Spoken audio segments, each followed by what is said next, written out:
வணக்கம். நான் தான் உங்கள் மாதேஷ் பேசுகிறேன். உங்களுக்கே தெரியும், ஈர்த்ததர் சைடு பாலங்கோட்டை சைடில் எப்படி இருக்குன்னு உங்களுக்கே தெரியும். தண்ணிகளாக ஓடும். இப்போ கூட இந்த வெயில் டைமில் தண்ணிகளாக தான் ஓடுது.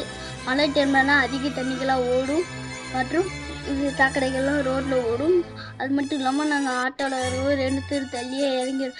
ஏன்னு கேட்டால் எங்கள் ஆட்டோ உள்ள இருக்குன்னு கேட்டால் உள்ளே வந்தாலே எங்கள் ஆட்டோ மாட்டிக்கிடும். அதனால் நாங்கள் அங்கேருந்து இறங்கி உள்ளே இருக்கும்போது தண்ணிகளாக ஓடும். அதில் பூச்சி நடமாட்டம் இருக்குது.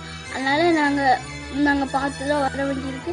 நாங்கள் சில டைமில் அந்த சவதிகளாக இருக்கும்போது நாங்கள் உள்ளே விழுந்துடுறோம். உள்ளே இருக்க நிறைய வாய்ப்பு இருக்குது. அதனால் எங்கள் மாமா சம்திங்க்கு ஓட்டு போட்டு ஜெயிக்க வைங்க. அப்போ தான் உங்களுக்கு எல்லா வசதியும் கிடைக்கும், எங்களுக்கு எல்லா வசதியும் கிடைக்கும். ரோடு கூட பாலங்கோட்டை சைட்லலாம் எப்படி இருக்கும் உங்களுக்கு தெரியும். திருநெல்வேலியும் மோசமாக இருக்குது. எங்கள் மாமா ஜெயித்தா தான் இந்த ரோடுகள்லாம் சரியாகும். அதனால் ரெட்டலிக்கு வாக்களிங்க. எங்கள் மாமா சொல்லி கேட்டுறல செய்து கேட்டுறல. அதனால் ரெட்டலிக்கு ஓட்டு போட்டு ஜெயிக்குங்க. நன்றி, வணக்கம்.